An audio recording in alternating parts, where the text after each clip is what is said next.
What's up, everybody? I'm back with another episode of the Keep Going podcast. Today's guest is Huth.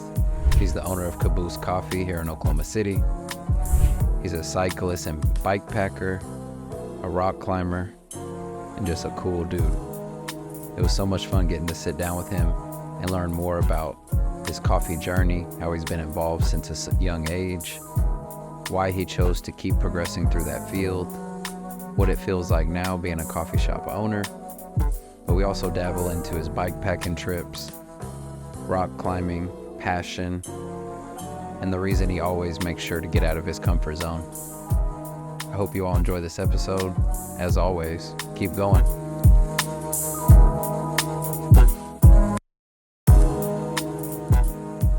But yes, Jay, thank you for doing this. I appreciate it a lot, man. Yeah, no problem. Here, cheers. Cheers. Drinking some amazing coffee. Now, before we start, I know this is from Clark's, and your place is Caboose Coffee, but can you explain this one since you said it was a really good one?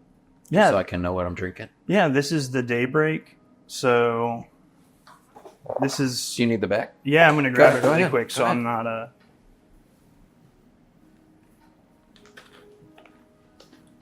Should just keep that. Please do. It's a natural Ethiopian, so natural process. Ethiopian coffees, in my experience, I'm used to getting like milk chocolate and fruity notes out of. This one was really cool. It caught my eye on the website because it has strawberry and pineapple. I'm used to seeing more blueberry out of Ethiopian coffees, but I love strawberry and pineapple. So the idea of having these notes in my coffee. I'll be honest with you, I don't taste the strawberry or the pineapple very much when I'm drinking it. I still love the coffee, but those aren't the notes that come across to me. No, I agree, because when I was talking with your wife, I tasted chocolate and like a nice fruity chocolate, but I didn't get strawberry or pineapple. It was more like classic, but still vibrant. And so it is weird how people get different notes, but I'm sure pulled a certain way or something maybe, but thank you for sharing. It's so good. Yeah, no problem. Question on the natural. Like, that seems to be the type that I prefer. Do you think there's a reason that some people prefer like a natural versus a washed or something, or is it, I just always feel like a natural is a little more funkier. Yeah. And it seems to be a little more like intense. Is that what? I would agree with that. I think naturals, especially in like pour overs, they feel, this is all my experience, by the way. I don't like, especially when it comes to coffee, I don't like to speak in absolutes. There's definitely a pro that's going to disagree with everything that I have to say. I'm sitting here telling you stuff, and I am nobody at a coffee game. I just know what I like. Right. But I do feel like the natural coffees, they tend to feel really light and really flavorful. Again, so you get those fruity notes that really stand out. And that's why when I'm trying to introduce new people to black coffee, I love to get a natural because I feel like it's the easiest to pick those tasting notes out of. Okay. And so you can say to a person, like, you might taste blueberry in this one, and they can take a sip and be like, okay, I kind of see what you're talking about. And it's a little more approachable than some of the more obscure flavors. Like when you get into like nutty flavors or even the different types of chocolate flavors you can taste, I feel like it gets a lot more, what's the word, convoluted. Okay. So it's like more complex to where it's like, yeah, you should taste pineapple, and we're like, I'm not getting. Maybe, yeah, like, you know what I mean? And then with other coffees, like washed coffees and things like that, I think I associate with, and you can get anything from any coffee, but I associate washed coffees. I usually taste like more nutty notes in those. Yep. And when you go to talk about nutty notes, it's like harder. It's easy to be like, oh, I taste fruit in this. And it's like, okay, what kind of fruit? Blueberry. But when you get into nuts, it's like this coffee tastes nutty. It's like, okay, but what kind of nut? And Do then they break it down like that? Like it's more pecan-y or like more walnut? That's how they end up getting these. Usually at roasteries, they'll taste the coffee. Have you ever done a cupping instead of espresso tasting? It's really cool. They take the coffees and they brew it. They like put the grounds in a cup, brew it up for a little while, and then you'll go around with spoons. They'll take the grounds out and you'll sip from a spoon and you'll try these different coffees. And when they're trying to decide what to put on the bag, they'll go to a cupping and they'll start writing stuff on a board, and multiple people will agree, and they'll process of elimination. Okay. Until they get down to this. And so that's the conversation they're having, is like, this tastes nutty, but we want to be more specific on our bag. So what kind of nutty? I'm always interested too why that type of tasting, even though I've done mainly just espresso, but like that slurp with the spoon, why you get so many more notes than just sipping it. Oxygen. Oh. You're like adding air to your coffee as you're taking it in, is the way that it was explained to me. And that's like, it does something to your palate while you're taking the coffee in. Okay. Well, that makes me curious. Like, I know I met you here at Caboose just coming in, and you happened to be very nice and welcoming, and the coffee was phenomenal. But like, how'd you get into it? Is this something you planned on doing, or like, why are you so involved with coffee now? Yeah. What's funny is I feel like less involved with coffee these days than I used to be. Even though now I'm a coffee shop owner, so, which is so funny. But I definitely haven't, I didn't spend my whole life wanting to be a barista, but in very early adulthood, I think I was 16 or 17 when I got my first part-time barista job. Oh yeah. So that is a good amount of time though. Yeah. I've done other things, for work, but I've almost always had a foot in coffee since I started working. I got my first I want to be polite to all the places that I've worked. But I got my first coffee job that I think cared more about the coffee when I was around 19 or 20. Okay. And that really that was when I got hooked. I was excited about coffee competitions. I was excited about, tasting as many coffees as I could, visiting as many coffee shops as I could. Nice. And I still love all that stuff, but it's interesting. Over the years, my priorities have sort of changed. So when I got started in coffee, it was all about the coffee. I even maybe borderlined on pretentious there for a while with my viewpoints or my how I felt about the coffee industry. And these days, I've really come back around to the community side of things and to the entire experience of it. And I think that's what I fell in love with, and what's kept me in coffee is that not everybody's going to be a doctor or have these important jobs, but I can still have an impact on somebody's day. Mm-hmm. I'm usually seeing people first thing in the morning. They haven't had their coffee yet. We're blessed here that, I don't think I've had a real rude interaction with the customer since I started working in Bookish. I think something about the ambiance of this place just lifts your mood up. Oh yeah. Even when you show up and there's that really cool sign out front and you have to take the stairs, and then you walk in and you see books, you have to be a different type of person to be upset when you walk in and see books. Right. And then you see you all brewing it. It's difficult, but what I was going to say, I'm glad you mentioned that, is right now it's just raining so perfect. Yeah. And then for this cozy place, I can sense what you mean as far as environment. And it is interesting that you have so much knowledge of coffee, whatever capacity you think that is, because I know there's levels. Yeah. But the community aspect is really, I saw something the other day on Instagram and they said, it's not always the coffee shop with the best coffee, even though you all have amazing coffee. Thank you. It's how they make you feel. Mm-hmm. And I thought of it, and there are a couple coffee shops here locally, some aren't around anymore, that the experience wasn't it. And even though it was high quality, I just never would enjoy it. Mm-hmm. And then the ones that I've repeated and built relationships with, and they show a lot of love when you show up and things, is the ones that just treat it like an experience. And I think at first I got into coffee just enjoying it, but the experience aspect is really nice. So for you to say that is interesting with the community. Yeah. You have to do that as an owner.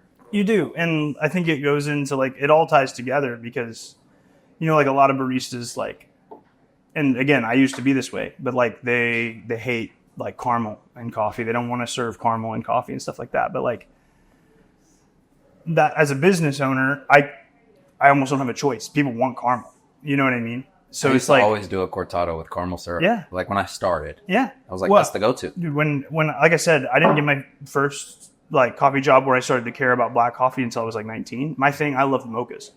Nothing wrong with a mocha; it's a great drink. But that's like all I would drink. It was just mochas, like for coffee. That's what I liked. Do you see that as you go up the chain, like it gets more like that, where it's like, no, I like this type of coffee. Like it can't be a mocha. If you're like as you go up, like well, is there a problem with like loving mochas? No, well, I think it depends where you work and who you're working with, right? Okay. And I think that I was blessed to always have a few people around that were like stick to their guns. They were like, no, I like really chocolatey coffee, and Nothing wrong with it. Nothing wrong with it. And that's probably helped soften me to be who I am now, where I'm like, I'm happy to serve somebody a caramel latte. Like I want to talk coffee. If somebody comes in here and they want pour overs, I'm super excited about that. I love to talk through our options and talk about what I taste and what they taste, which ones they like. But I think it's important as a business owner, but also as a coffee professional seeking to give an experience, to be excited about a caramel latte too. Because that's what they're excited about. Well, that's what you did for me when I came here. Was I think the first time I came in here was actually an afternoon coffee. So swinging by at like 3:00 to just grab one to keep going for the day. Yeah. And I'd never been in here, and I was like, man, this is really cool, dude. And you were like, well, this is what we have. And you pulled the espresso, then you told me what I should taste. And I was like, I don't know why I like that either. Like, it's such a good moment. Even, especially when they hand it to you and they're like, all right, take a sip. And then you take a sip and like, all right, what do you taste? Okay, but I usually taste this. And then they're like, okay, sip it for a little bit, let it cool down, and then like come back and tell me. So it's interesting, like that community and that interaction is so beneficial because it does go deeper than just like sipping the coffee to get through your day. Yeah. It's so memorable that way. Yeah. When you got started around like 16, you got in your real coffee around 19. What do you think kept you wanting to do that? Because how old are you now? I'm 29. 29. So you've been doing it over 10 years. What do you think's kept your interest in it besides just like being a coffee drinker? Yeah. Honestly, I think it's a mixture of things. And I've had, I won't lie, I've had moments throughout the years where I've thought that I would get out of coffee. I thought maybe like it wasn't for me. It's funny. It's something that's always kind of drawn me back. But I think the three main things is there's a comfort to it. I've been doing it for so long and I'm good at it and I like it. I'm good at the customer service aspect as well. I like talking to people for a job, not being behind a desk. I do a lot better at work when I'm interacting with other people. Yeah, I can sense that. So that's a big part of it. Part of it is just getting to create the experience for people, I think, has become a really fun part of that. So like creating, especially now, getting to create this space and help the owners of the bookshop create a space that's like community based and inviting and pretty unique as well. Yeah. There's a couple coffee shops here locally that have a little bit different setup, and it's nice. Like the only other place that has a bookshop close to it is probably Clarity, which is cool. Yeah. And then you have Peretz that's like the nighttime. Yeah. So it's nice that people find a niche, because the welcoming is all I get from this. Yeah. Like not all I get. That sounds like it's only one thing. No, like, yeah. That's the biggest thing I get. Yeah. And it's very inviting that way. So it is nice that people can see what's important to them instead of just like, here's your coffee. Yeah. Yeah. I think lastly, like the third thing that's kept me in coffee is honestly my relationship with Mia. We met at a coffee shop in St. Louis, working there. Just traveling? Is that where you all are from? Yeah, well, Mia's from St. Louis. I'm from right outside of St. Louis into Illinois, but I moved there when I was 20. Okay. And I lived there until we met, and we lived together in St. Louis for a couple of years before we moved here in 2020. Okay, so you haven't been here too long. No, just about 5 years. And then how long have you been involved or been a coffee shop owner? Yeah, coffee shop owner, just a couple months now. Okay. I've been involved with Caboose and Bookish for around 2 years. That's so fast. Yeah. Wow. Yeah, it happened quick. It was really funny. I was just like friends with these people. And then I started working for them. I was like, these are great people. It became my friends more than just my bosses. And how we got from there to me being an owner of the coffee shop is like, that happened so fast that I'm still kind of experiencing whiplash from it. Yeah, I would imagine so. But it's a really cool experience, and I couldn't ask for better business partners. I feel like our vision for this place aligns really well. So, what do you think? Because what I've learned, not only interviewing people, but just my life experience, is that there's a lot of people like you or like myself, because I feel like I just not fell into real estate, but it just worked. Mm-hmm. And I was like, oh, this works. Oh, podcasting, this just works. What do you think it is that makes that work for people? Because I don't know if it's like not putting pressure on it or truly just doing what you enjoy or what, because it would seem like you've been an owner of a coffee shop for like ever. Yeah. Just from the quality and the care and things. So I'm curious why there's people like you and I that are like, yeah, I don't know how this happened, but I'm this. I don't know. Sometimes I wonder if it does come down to like a mixture of comfort and passion. You know what I mean? There's again, that comfort of being good at it and used to it. And then there's also like when you care more about something than other people and you choose to invest, like before I owned this place, I still wanted to see it grow. And what you're asking is why, what I mean? Why did I want to see it grow when I didn't have any stake in the company, other than just being an employee here? You know what I mean? And I guess that is interesting to think about, because I don't really know. I don't know what's kept me like. I think that makes it even better, honestly. Yeah. I told you earlier before we were recording, sometimes my curious brain will ask a question and it'll be something you haven't thought about, but the next time we reconnect, you'll be like, my why was this? And you're like, dang, like, because I know I've said it a couple of times, but the comfort, the knowledge that you have in our short interactions has built a relationship where I feel very comfortable. Even today, when I showed up, I was like, I'm excited to do this. And it feels like we've been friends, even though it's still new. Yeah. And that's probably been the beauty of not only coffee, but those interactions, because you meet some really good people. And I'm sure you've met a lot on your journey. I have. As far as Caboose, what's coming soon? Because I know that you're revamping this and building out this space, but give people like a little insight of what's to come and like what they should expect. Yeah.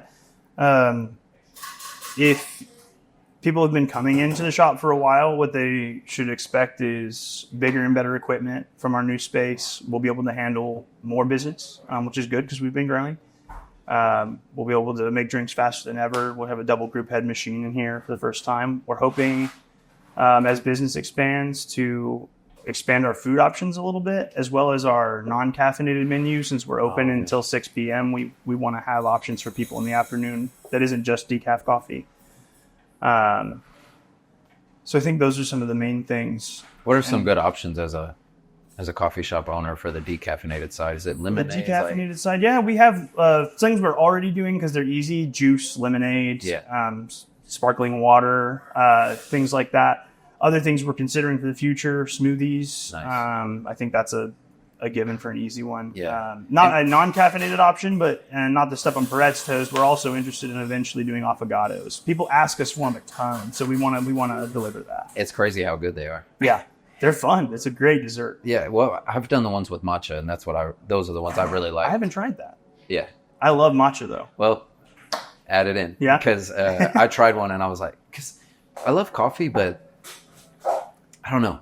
I haven't wanted to get a decaf affogato. I would probably want to do it like in the morning and just be bad and have it in the morning and get caffeinated. But the matcha one has been really nice. But as far as like bigger and better, that's amazing for a new new customer. Yeah. What do you think they but what are things they could feel as like a first timer? Yeah. Something I've been insecure about since we opened is the way people view us when they walk in. Okay. For a few reasons. One, because I feel like you're a coffee shop. The espresso machine itself is like the staple of a cafe. It's, people are going to see it. It's big. It's what the barista is working on. People are going to look at that. Mm-hmm. And while I absolutely love our machine and I'm proud of the coffee that we're pulling from it, I think it's small. I think people that don't know a lot about espresso machines might look at that and be like, oh, is this a serious coffee shop, or is it just like the bookshop has a little coffee nook? You know, and I'm hoping now for new customers coming in, they'll come in and they'll see this space and they'll say, okay, this is a full coffee shop that's attached to a bookstore. Yeah.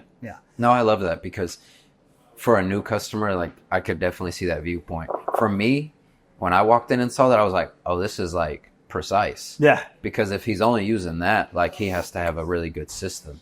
So it's funny that maybe someone that hasn't experienced it would have a different viewpoint. Yeah. But I saw it and I was like, it's kind of cool. Yeah. I'm glad to know that some people at least are, because we picked that machine on purpose. Obviously we had a budget, but like, I did some research and chose this machine, and it's honestly, I'm almost shocked at how well it's performed with how busy we've gotten, especially on the weekends lately.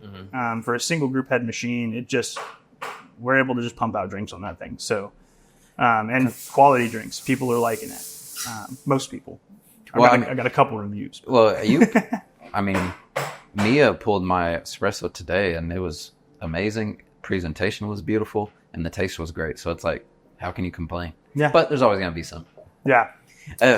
But thank you for breaking down the coffee shop side. And I know we could talk coffee forever, but I wanted to explore it some, just because I do think what you're doing is important. Yeah. This is a beautiful space, and I think more people should know about it. So I appreciate you breaking it down. Yeah, thank you.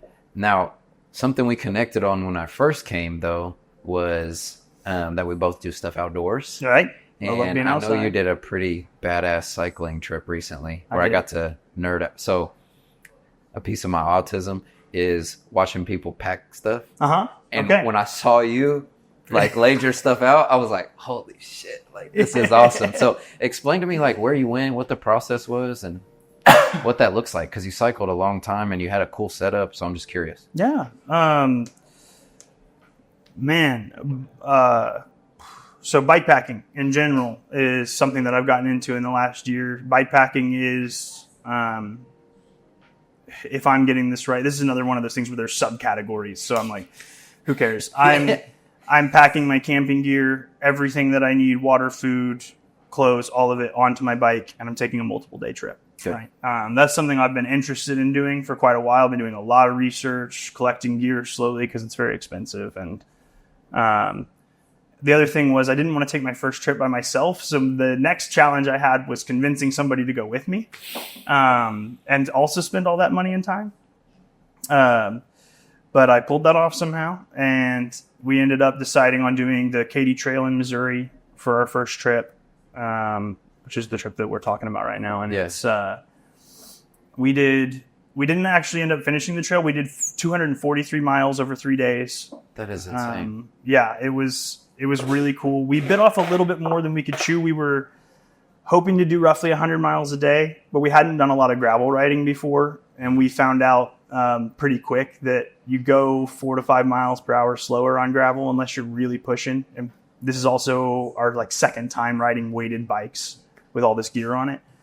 That endurance. Yeah. That's a different beast. The first day we covered 111 miles because we had already rented a campsite and we had to. And just excited probably too. Yeah, we were like, we got this. And then around 7 p.m., we were way further from camp than we thought we'd be. It was starting to get dark. We were like, okay. We rode that day from 8:30 a.m. until 10:30 p.m. before we finally made it to camp. Taking breaks along the way, eating and things like that. It wasn't just straight riding the whole time. But thank goodness. Yeah. But honestly, on that same note, we didn't stop as much as we planned to stop at more restaurants and breweries and things along the way. And that did not happen because we were like, we are not covering the ground we need to cover. Did not end up taking away from the trip at all. Magical experience. I love being on my bike. I love being outside. I love camping. I love eating. And that's all I did for 3 days. You just outside for that long is such an experience. Yeah. For people that don't do that, see what it does to you when you do it. You're like, wow, I've slept on the ground for 3 days or something like that. It's interesting. Now that trail, it's called the Katy Trail? The Katy Trail. Now, as far as the setup, you had mentioned carrying your water. Mm-hmm. Do you have to just do a filter style system and stop at water, or because I would feel like water would be the heaviest thing? Right. So normally, yes. This is, I'll be as quick. I don't want to be too long-winded with my answer to that. Oh, you're fine. Normally, water is something you'd think about. And yes, if I was going to be doing, as long as there were going to be streams and stuff, if I was going to be doing something that was even more in the wilderness, I would take a water filter and more water bottles. However, the other reason we chose the Katy Trail for our first trip is that it's an old rail trail. Okay. They converted it to a bike trail. So it's relatively flat. It goes through towns probably every 15, 20 miles at the worst sections. Sometimes it's every 10 miles. There's plenty of places to resupply. So I actually only took I took 2 water bottles with me. So I had 2 liters of water at a time. Okay. And I would just refill. Okay. I ended up regretting that for one stretch. If anybody's listening to this and you do the Katy Trail, take 3 water bottles at least, especially if it's hot. Well, and you're outputting so much, right? So you don't realize, right? And having no water is terrible. Yeah, it is terrible. But what's cool about the Katy Trail, and again, why we chose it, is that at each of those towns you pass through, because the Katy Trail is such a big thing in Missouri, they each have a parking lot with a bathroom and a water fountain. Perfect. Right. So that's why we chose this. We were like, we don't have to worry about some of these bigger mistakes that these bigger trips we want to take will throw at us. We knew we'd have access to water and food frequently throughout the trail. And that's a huge weight off your shoulders, because that's the hardest thing. Like the food, you could almost figure out the food with like dry goods and things. You could pack food. Yeah. But the water, that was my first thought, was like, I mean, that one, it's going to weigh a lot, but just like that's one of the more difficult things. Yeah. How much does that stuff weigh on your bike then, if you had everything you need? Because a tent and all that, no wonder it's expensive gear, because it has to be light. I never weighed my whole setup. I probably should have at some point, but I never weighed it. I guess more, how did you feel? Was it a lot of stuff, or did you feel pretty slim? Yeah, that's what I was going to say. I put a lot of thought. There was 2 years of work that went into this first trip, because that's how long it took me to spend money on all that gear and the bags that fit on your bike, right, to keep stuff out of your way. I wanted to have a really good time, so I invested in this. Yeah, you have to. Yeah. And I remember testing my bike out, and it's one of those things, like, you go to pick it up, you're like, oh, shit. You're like, oh, no. But interesting enough, because I spent money on these nice bags and the way that I built my bike out for this, all of the weight was lower and centered on the bike, and that made riding it feel really normal. Yeah, I was going to say, you probably felt pretty comfortable. Yeah, it's honestly, you notice the weight when you have to start doing uphill. And there was a little bit of that on the Katy Trail. There was, especially the first day, there was a lot of uphill. But then after that, it's almost all flat. So it was like, when you're on the flats, you're just riding a bike. Because I'm sure since your bike is of higher quality, it's lighter than like a normal bike anyway. I wish. Oh, it's not? I have a steel bike, so it's heavy. And I put this, it was maybe a mistake, a younger backpacking mistake, but I got a cargo fork for my bike that's also made of steel, and it's bigger. And so I'm able to haul a bunch of gear down low and on my handlebars, which doesn't affect my steering. And that's really nice. But you give up some weight. But you're carrying a heavier bike for it. Tell me some cool times on the trail, because I know that riding your bike to a campsite and then setting up, and then whether you're starting the fire or using a jet boiler or something, like that stuff is so cool. Oh yeah. So like, what were some of the good times with your friend? Yeah, the riding itself was wonderful. Even the bad stuff became funny memories. We got chased by a few dogs, stuff like that. We were just like booking it. We were like afraid. I felt like a kid again. You know what I mean? So that stuff ended up being fun. The nature that we saw along the way, in the daytime, yes, but also we ended up riding at night a lot, and we saw a lot we saw possums, we saw fox, we saw deer. I think we saw an eagle at one point. At night. Not at night. I was like, that's cool. Yeah, but we saw bats, and I did see an owl at night, and it was really cool because it was like up to the side, and as we came riding up, I didn't see it, and it swooped down, and we were in this canopy of trees, and I got to watch it fly straight through the canopy in front of us for a while. You got to see the wings and all of that. Yeah. Oh my goodness. So, because those, like, I don't know, that was crazy. So the nature of it was really cool. But then, when it got to the camping, my buddy Jacob was a great person to take along. He's a stronger cyclist than me. He took a single speed bike, and I took a 10 speed, and he packed more gear than me. But because of that, he had room on his bike for like beer and stuff. Yeah. So he ended up bringing a bottle of whiskey and some beer to camp for us each night that he let me share. And that ended up being great. We'd get to the end of these like really long days. We'd earned camp. It was dark. We'd be eating cheeseburgers we got at a gas station and making coffee I do have a jet boil is what I was using to make coffee and boil water for things. And we'd get to camp and just have a beer and a shot and set up our tents, and we'd just be hanging out talking about this day full of riding. And it's just like so much experience. Yeah, it's so rewarding, and it's almost overwhelming because it's the whole day.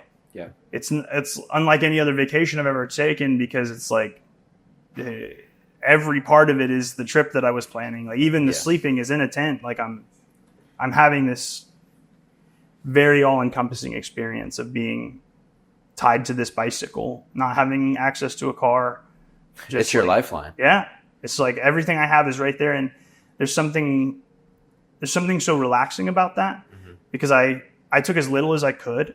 I used almost everything I took with me. There were two things that I was like, I could have left this behind. What were they? I had a bag, a foldable bag, just in case I felt uncomfortable and wanted to carry extra food, because I didn't have a ton of space for food. Because again, we had a lot of resupplies. And then a first aid kit, but I will still take that. I just never used it. Yeah. Okay. Well, that makes sense. Yeah. Thank goodness you don't use right, it. But that's one of those necessary ones. Yeah. That's not one I'll leave behind. How'd you feel after completing it?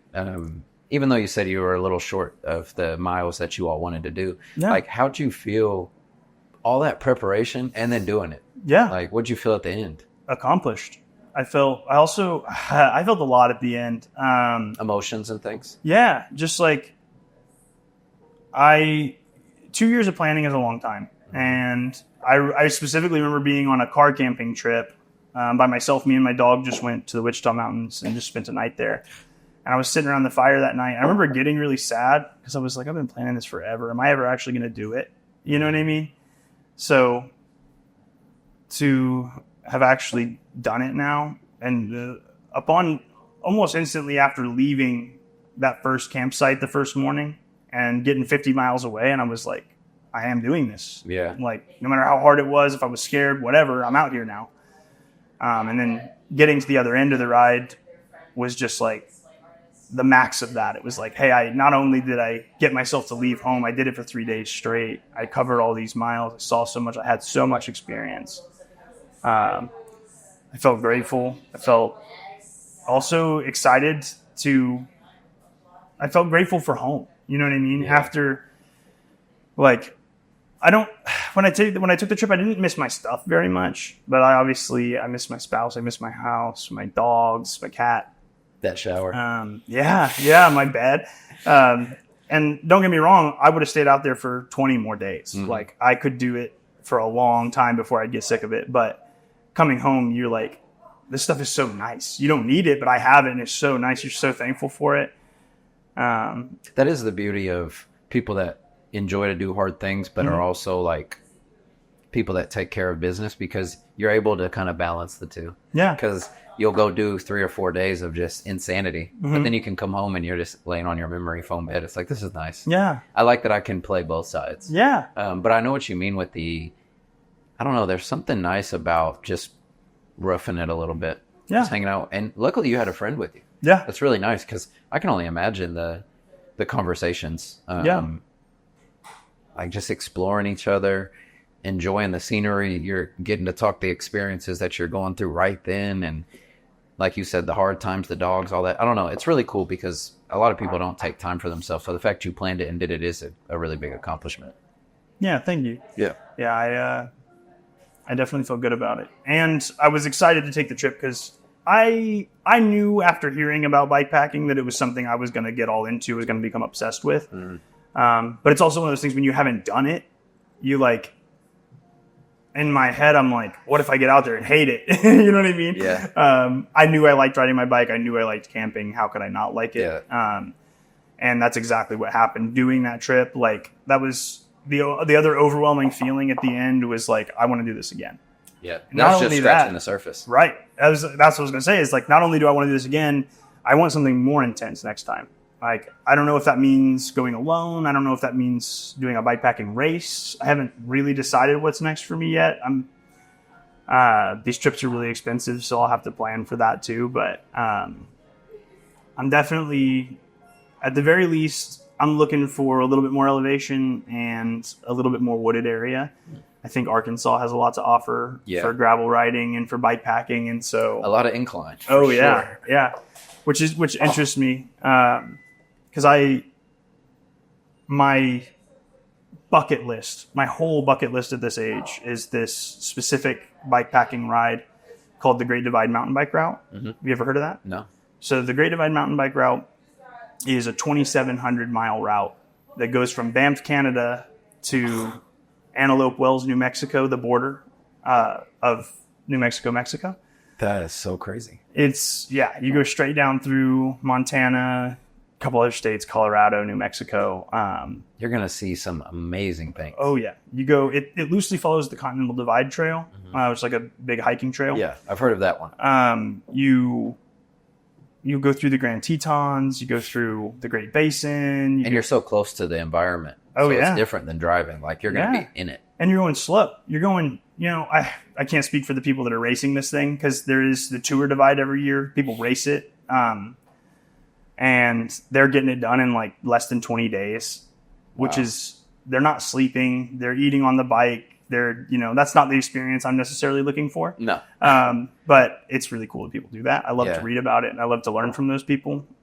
But yeah, that is a bucket list item for me that I need more experience before I could try something like that. I think before I would feel comfortable trying something like that. So being so close to Arkansas, I think that's what's next for me is doing some bikepacking trips there. That's awesome though, because just putting it in the universe, like you're going to do it at some point. Oh yeah. And that'll be a really nice accomplishment to say the least. 2,700 miles is insane. It's so insane. I think that's like, it'll probably be one of those things like most hard stuff where you're like, I can't believe I even did that, or I'm even capable of that. Right. That's so much. That's what's so funny about a ride like that is you talk about these impressive people racing it, but it's like, it's impressive to do it at all. It's even like, to do a section. Right. Like the idea, like 2,700 miles is so much. Going through multiple states on your bike is a lot. Just starting near Canada or in Canada. Yeah. It's crazy. Yeah. Like you're going to have to put in so much work just to get there. Yeah. And then you go all the way down. And then you you got to come home. Yeah. So it's like, that's an experience in itself. Real quick on that, is that something where you're going to drive or do you fly with your bike or how does that work? Because that's far. People have done it either way. When I talk to Mia about it, when we're making fantasy plans for someday, Banff is beautiful. So we talk about like going down like a week early and like spending some time there together since we're taking that whole drive, and then I'll leave and Mia will drive home. How far is that drive? I don't know. It's got to be haven't like even looked it up. Far. Yeah, it's a couple of days at least. Yeah, I was going to say. Because, I mean, even going to like Montana or something's a good amount of time. Yeah. No, for but sure. that's awesome. I think it'll be cool to see you complete it. Yeah. Or even just try it. Yeah. That's the thing. There's a lot of decisions to make because while I say I'm not going to race it, it kind of would be fun to join the race and just still do it at my own pace because there will be more people on the trail. There will be more trail angels, just like people handing out stuff. And it just seems like a really fun community-driven time to do it, even though you'll be alone on that ride a lot. So that's something I think about a lot. Like I might do it then instead of a different time of the year. It'd be cool to see that type of experience. Yeah. Like, well, and the energy of all of those people, like that are like about you to will go be able to go really so hard. much harder than you would by yourself. Well, maybe, some people can really lock in, but I would assume that community would make the energy levels go up. Oh yeah. The idea of like sticking near other riders and stuff, trying to like, would probably get you to pedal harder or skip some sleep, stuff like that. I did have a question about the cycling because you mentioned it a little bit. Like, What do you, besides like physical and those things, what do you get from those times alone? Because you cycle so much. Like, Yeah. What is that type of meditative time for you? Yeah. It's interesting that you asked that because I get a lot out of it, but it's something I have a hard time with. I love community and I love having people with me. And that's something, as I've become an adult, I've had to get better at doing things alone. But I found the value in doing that, which is the experience of being alone with yourself and your thoughts and getting to know yourself better. In the hard times, that looks like, like on a bike ride, on a harder bike ride or a harder section of a bike ride, that looks like pushing myself and feeling, when you're doing something really hard and you're like, can I finish this? You know what I mean? Like, Am I cut out for this? And you do it anyway. And the accomplishment you get from that, just the overwhelming feeling of, can't think of the word, just accomplishment that you get from that. And then I don't know if it's satisfaction or like, I don't know, a new belief. It's like, I don't know, you find a new truth about yourself. Yeah. You're like, I can do this. And I think that'll end up like that echoes throughout my life. Just with feeling more confident, feeling happy. There's something also just about physical exercise that, it's proven to affect your mental state. And that the time alone just ends up being good for personal growth. Because I also have time to bounce. When you're alone for that long, you think about things and you overthink about things, and then you're like getting to the bottom of it. But I can spend a lot of time, for instance, if I'm really angry at something or someone, I'm on a bike ride and I'll get fixated on it and I'll be doing it. And then I'm like, what am I doing? Why am I so angry? Like, I'm on a bike ride. This is at the moment not affecting me. I'm giving so much energy to this. And then I say, okay, but if I feel that way about being on a bike ride, why am I letting this affect me in my day-to-day life then too? This is something I need to let go of. I can't agree with you more because I haven't cycled as much, but I ride a motorcycle. Yeah. And since I'm in real estate, I do, like, sometimes if it's a beautiful day and I've got 6 or 7 appointments, I'm like, yeah, that's a lot of riding. But that's what I've learned is, like, there's a lot of gratitude moments, a lot of times of letting things go, or like maybe realizing where you did fall short or not act correctly. So it just gives you some really good moments of growth. Like when you said that, is exactly what I thought. Like, I'll share this with you because you're being vulnerable, so I want you to like sense this as well.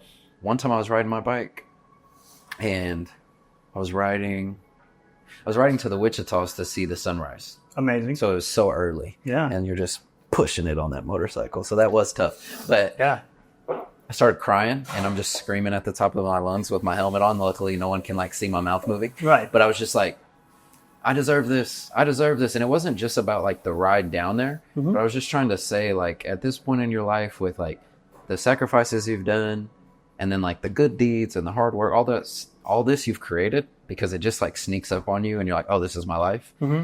I was just like, no, you deserve it. Like, enjoy these moments. And it was really moving for me to like be able to just scream and let it out and like no one be around. Yeah. But you're also like, you can relate being on your cycle. You're in a very intimate state as far as like in the environment. Yeah. You're having to use everything. Like you said, a 10 speed, that's a lot of shifting. So I don't know. I see what you mean. Cause it did like just give me a moment where I felt really grateful, but also wanted to make sure and tell myself it's okay to like enjoy it. Yeah. Cause sometimes, we don't like slow down enough. No. So I'm glad you said that for growth because it's so important. Yeah. It really is. What got you into rock climbing? Because I'm only a year in. Yeah. That's what we talked about a lot when I first met you. Yeah. What got you into that? Because I feel like it's one of the funnest things. Yeah. It's funny. I do not climb nearly as much as I used to. Mainly just because of how expensive it's gotten. And as far as like gear and things? Well, even like gym memberships and stuff like that. Like for a climbing gym, and I get why their insurance is crazy, but oh, I'm sure. Yeah. But a climbing gym membership is expensive. Yep. And you have a lot on your plate too. yes, yeah. So that was also the thing. We weren't making enough time for it. And then I've definitely switched to more cycling. But climbing has still played a huge role in my life. I got into it very casually when I was 17. Okay, I had just young. moved here because I've lived here twice. This is my second time living here. I lived here from like 17 to 19, and then I went back to St. Louis. And a friend took me to what used to be Rocktown. I don't know what it's called now. It's the Silos. It's been bought out a few times. Okay. And I got my first pair of shoes and harness, and we would climb maybe once a week there for a little while. And that was kind of the extent of it. And then when I moved back home, I had a couple of years of not being around a gym. And then when I moved to St. Louis, before Mia and I ever met, I found this really cool gym in St. Louis called Climb So Ill. They had this thing they would do every year called the Cinder Bender. It was a month-long fitness challenge where if you would pay for a month's membership there and then use it, if you would check in every day for the whole month, they would put you in a drawing for a free year membership. And I was like, okay. And I won that free year membership. Wow. And 30 days in a row is crazy. Yeah. You're like, I might just stretch today. My hands were, I did. There was a couple days I just went in and did yoga. One day they had some weights. So one day I just went in and lifted, and they weren't mean to me. One day I was there for half an hour and left, and they were like, that counts. So I was like, I bet your hands, were my wrecked. hands were wrecked. I was And the blissed. tendons. Yes. I was so tired. Like I remember, especially like the end of the first week, I should have paced myself better, but the end of the first week of leaving the gym, my hands were kind of like this, and it felt like I couldn't move them. You know what I mean? It was like, just so stiff leaving the gym, but yeah, after that, that gym is, at least when I was there, very community driven. Mm-hmm. So I made friends with the staff first, and then I started meeting other people and climbing more, getting better at it. It was also an interesting time in my life. I was pretty heavy. I was losing a lot of weight, getting into climbing and cycling in St. Louis, and I climbed, that kind of ended up hitting like a plateau, and I kept climbing like that, but I kind of hit this point where I was having trouble getting any better, and I also was starting to get interested in outdoor climbing, but I needed somebody to show me how. I feel like that's where I'm at right now. It's not a plateau because there's room for me to get better. Yeah. But I'm like, I want to go outside, but I want to do it with somebody that knows, so Definitely. I can just get that good first experience. Talk to me about that later. Yes, sir. Yeah, that's what ended up happening for me is Mia and I met through coffee. But funny enough, Mia and their older brother have been climbing since they were kids on the climbing team. Oh my gosh. So, yeah. So they're like professionals. Yeah, they're well. I'm not using it like as a profession, but to do it your whole life. You're all good. Yeah, I just say, I laugh because I would say that about how good they are, but they both get mad at me, I think. They're like, no, it's like you when I asked you about the coffee, and you're like, well, I know some. Yeah. But yeah, so when Mia and I first started dating, they showed me the ropes, literally, and got me outside because they had been climbing outside for years, and their brother also showed me a lot. And from there, it took off again. I got because I had started climbing outside and I was comfortable with it. I felt more comfortable asking other people if I could tag along for their trips, and I started going a lot. I was climbing outside a lot, spending a lot of time working projects, like really. There was a time period where I was like, I'm going to do this until my body doesn't let me anymore. I'm like, this is my main thing. And I was investing in that gear and doing that. And what was it like going outside? Because I hike a lot and I obviously love nature. Yeah. But when I talk to people that go outside, even though I know it's obtainable, I just haven't experienced it yet. Yeah. They always talk about like, it's just such an experience, like being outside. And because I have fun climbing indoors, but they're like, yeah, you're climbing up this beautiful rock and you're feeling it and you're getting all this like grounding. But then you look and you're just seeing beauty. So like, what was it like for you as someone that felt plateaued, but then had a rebirth? Right. It was very interesting. It was definitely all the stuff we've already been talking about with what being outside does for you. Yeah. Now add climbing in. So was it scarier? Oh yeah. Okay. Oh yeah, it still is when I go. Of course. Yeah, because you need a level of scared. Yeah. Well, I worked at a couple of climbing. I ended up working at Climb So Will while I still lived in St. Louis, and I worked at Threshold when I first moved here. That's where I climb at. Okay. Yeah, I worked there for about a year, and I think that fear in climbing, I still feel this way wholeheartedly, is important. Mm-hmm. I think that like people get hurt when they get too comfortable when it comes to climbing. They start skipping steps, like safety checks and things like that, and then something goes wrong. So in a way, like, I'm glad that I felt scared going outside. I wanted to take it seriously. I wanted to have fun, but be as safe as possible. It's still like overwhelmingly scary. You take away the gym, you take away the pads, you're just like rope climbing like on a bare wall. And there's a lot that's different. You know what I mean? You're in the gym and it's like there's colored holes. You know where to go. Even if you're going to have trouble when you get there, you know where to go. Yeah, you're like, okay. Yeah. You get outside, it's like some stuff has chalk marks on it from other climbers that have been there. Mm-hmm. But like you're kind of just reaching what feels good. Yeah. There's no rule when you get there. You're not cheating. If you're climbing the line with the bolts on it or whatever the line is,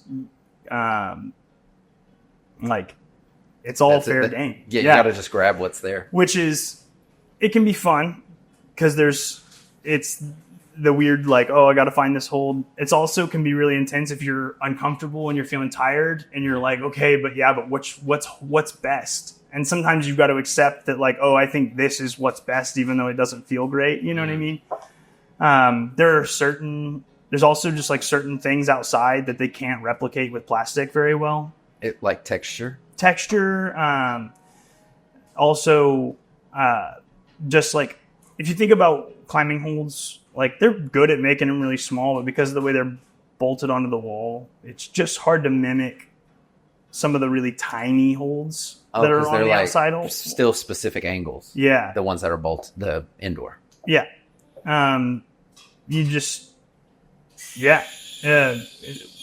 It makes me honestly like, when I think about it, I'm like, who did this for the first time? I'm like, who found their way up this and was like, yeah, you can climb that. And like, because sometimes I'll look at even some of the easier stuff. When you go outside, you'll look at it and you'll be like, I don't see it. From down here, I don't see it. Yeah, I haven't got to that point where I like look at the route and I'm like, and I'm not there. Yeah. I'm just like, I'll feel it when I'm up there. So I can only imagine seeing just a bare rock. Yeah. And just some bolts and you're like, what the this is it. Is that? Yeah. Like, I don't know. So I remember you telling me about Horseshoe Canyon. Yeah. So we're trying to plan a time when we can go out maybe with some people or by ourselves because there's easier routes and just experience it a little bit. Because I know it's the progression you should do. Yeah. But it just looks, I would have never thought I would ever climb. Yeah. So to do it and like want to go outside, it's kind of exciting. Yeah. No, you should be excited. It's so much fun and you should definitely do it. I mean, like anybody who's interested, I kind of know what you're saying. Like when I was a kid, rock climbing felt like this, like, how would you even get into that? I was like, gyms weren't super popular yet, I feel like, when I was a kid. And it was like, I'd seen a couple rock climbing walls at like a YMCA or something like that. But like, I was never that interested. Yeah. It literally, that's how far removed from it I felt. I was like, it's not even something for me to think about doing because I don't have access to it. Yep. It's not like that anymore. If rock climbing is something you're even kind of interested in, go to a gym. Check it out. It's a really fun way to work out, if nothing else. If you never want to go outside and you just love like that, you love bouldering or you love rope climbing in a gym, like such a great way to get activity in. Yeah, so and it's a different. So like I've done a lot of jiu-jitsu, and we took a step back from jiu-jitsu and got into climbing, and I felt like it was such a cool way to have a change of pace, but it still be like high intensity. And the thing I've liked the most is it's like, honestly, it can be as hard as you want to make it because there's levels, but it's high intensity, but it's just you. Yeah. Of course, if you're rope climbing, you have the belayer, and that's cool too because like the trust is really nice. Yeah. I think that's a cool part of it. Oh, yeah. But it's just like a cool way to challenge yourself. Yeah. And then you're surprised when you do something and you're like, I don't know how. Like, I would have never even thought that was possible. Like, whether it is bouldering or rope climbing. Yeah. Like, I think for maybe 4 months now, maybe a little longer, maybe the summer. We've been lead climbing. Yeah. And now that's all I want to do. Oh, yeah. I'm like, it's like so physical, but it's just so mental as far as like having to do so many things. Yeah. So it's like, and the trust of not feeling like extra secure. But once you fall once or twice, you're kind of over that. Yeah, yeah. You're like, okay, I'm safe.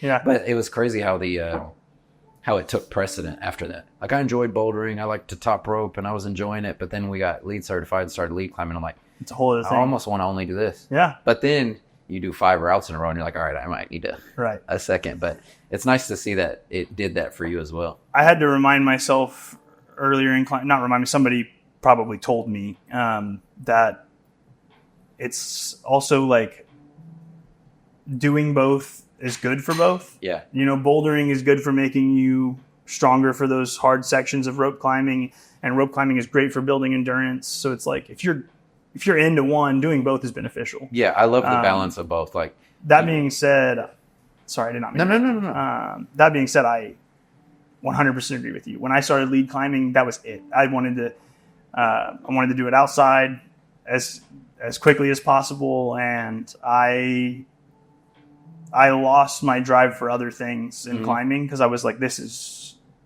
the experience I want. Like, yeah. When we were traveling recently, we climbed in every city we went to.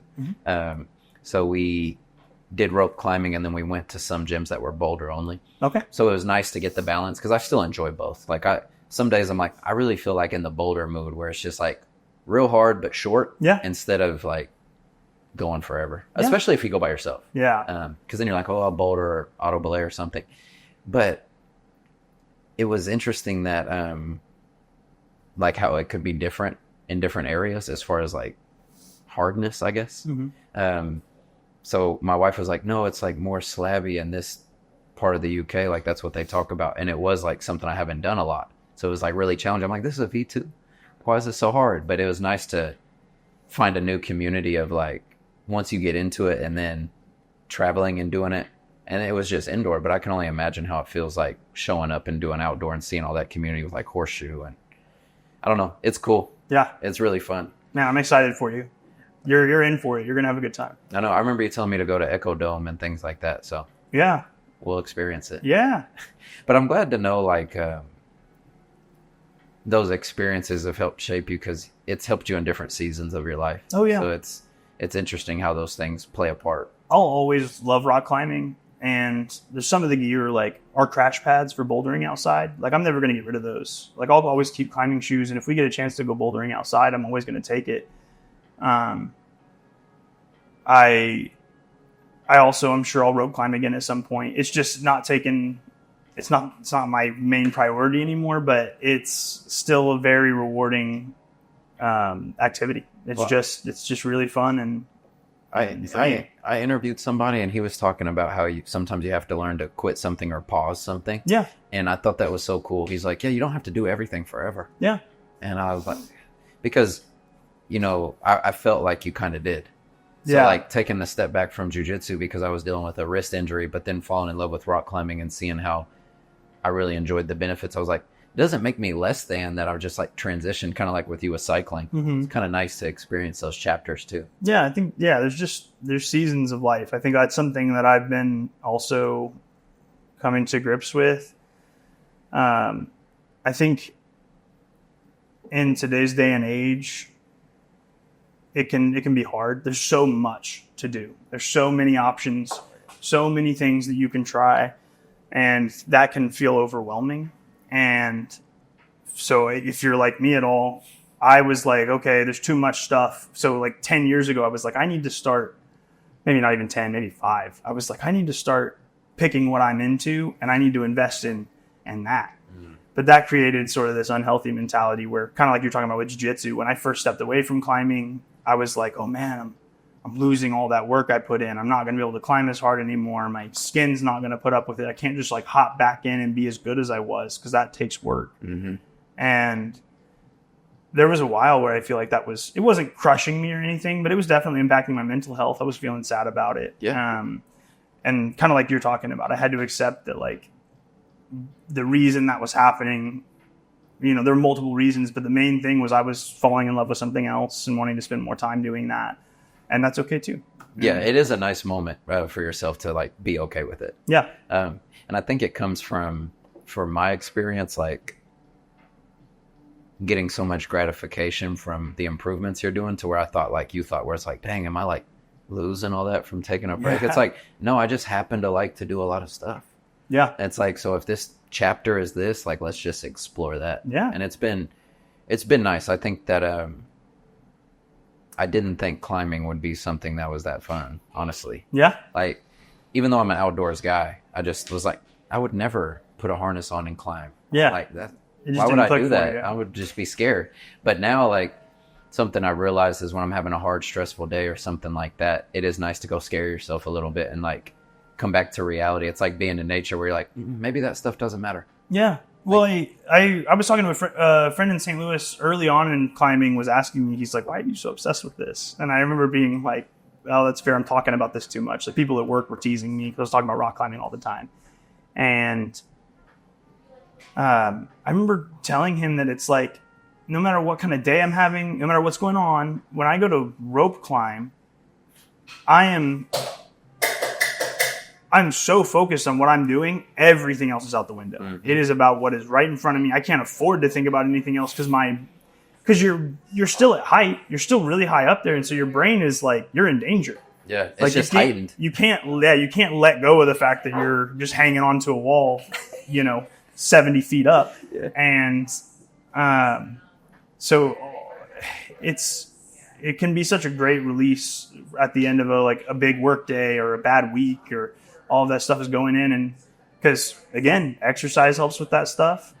Getting out of your head helps with that stuff. And climbing will take you to that space really fast because you can't afford to think about much else while you're doing it. No, I agree. I think that's been one of the coolest things. And then I do think the community aspect is really nice. Yeah. I think people are really sweet, yeah. Which is cool. Not that jiu-jitsu is not like that. Jiu-jitsu is like a family too. Yeah. But climbing is just pretty cool. Everyone's like laid back and things. There's a lot of support. Yeah. So they're like, no, you got it. Like, no, you can do this hard thing. So that was something I noticed too, is sometimes I'd boulder with people I didn't know and like you kind of push a little harder. Yeah. Because you're like, no, well, so I climb with a guy, his name's Paulie, and he does a lot of street art. You may have seen some of his stuff. Okay. But he climbed a long time. And I would boulder with him. Sometimes I'm like, he's like helping me grow because you're seeing someone that just has more skills than you. Yeah. It's not like they're some bodybuilder or some superhuman. They're just better than you at this sport because I put in the work, and it like gives you, for me, it gives me a little motivation. Like, no, you can do it. Yeah. And they're like, no, just hold it like this and try this. And you're like, huh. Because it seems like when you first see good people, it's like, that's insane. But the rock climbing part I like is that everyone's like so different. Oh yeah. It's not like a rock builder or a rock climber build. Well, and so many people. That's something that's really unique about rock climbing is that it's like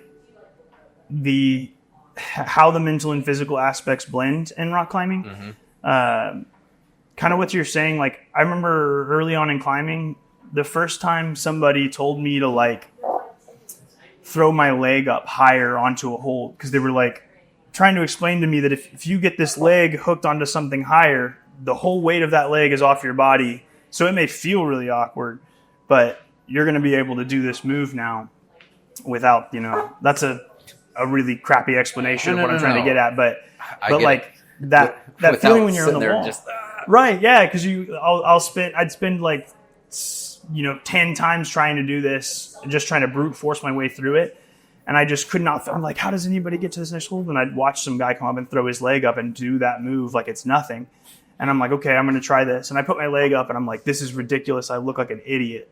Like, I'm like, is this actually? And I'm like, oh my God, I can reach this now. You know what I mean? It's like. Mine happened with a 9-year-old at Threshold. Yeah. So we were. the teen kids will do it to you. We were bouldering and I was like, man, this is like really hard. And, it comes to skills and technical things and all that. And I saw this kid and he looked like a little badass. And I was like, man, will you show me how to do this?